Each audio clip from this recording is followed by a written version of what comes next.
The fallout from the project's lame and offensive joke continues, with members of the Muslim and Christian communities planning to have a protest in Hyde Park on March 18. Tens of thousands of viewers have complained to the media watchdog after comedian Reuben Kaye's appearance on the program. You've all heard the joke. I'm not going to play it again.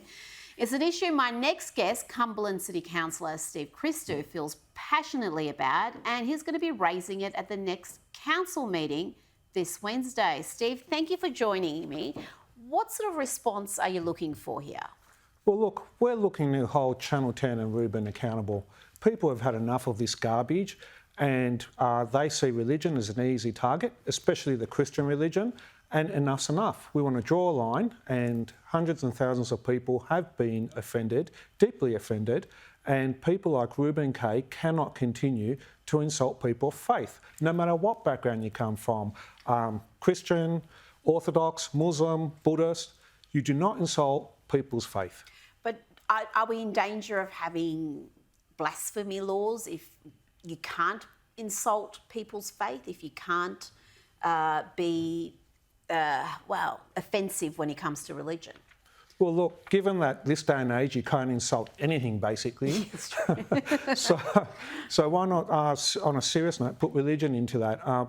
People's religion is sacred, Rita, and it shouldn't be touched, it shouldn't be mocked. We are a country where people are deeply religious, and no matter what faith you come from, and it should be left alone. And this is not a joke.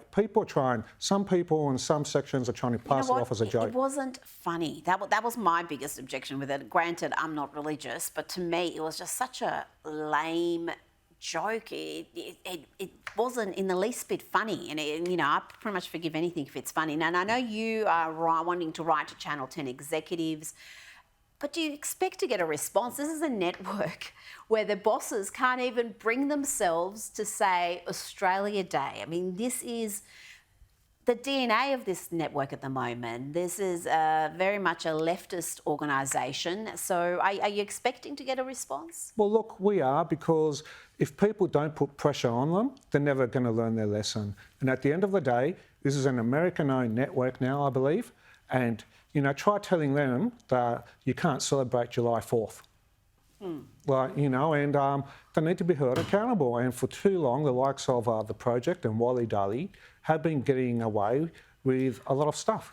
You don't accept his apology, because he and his co-host Sarah did give a very detailed apology. Do you think that was just a reaction to the backlash, or do you think that apology was genuine? Oh no, look, in my opinion, that apology was absolutely dragged out of them because of the amount of media and people that were offended. It was a huge amount of people that were offended, not just in my council, but across Australia.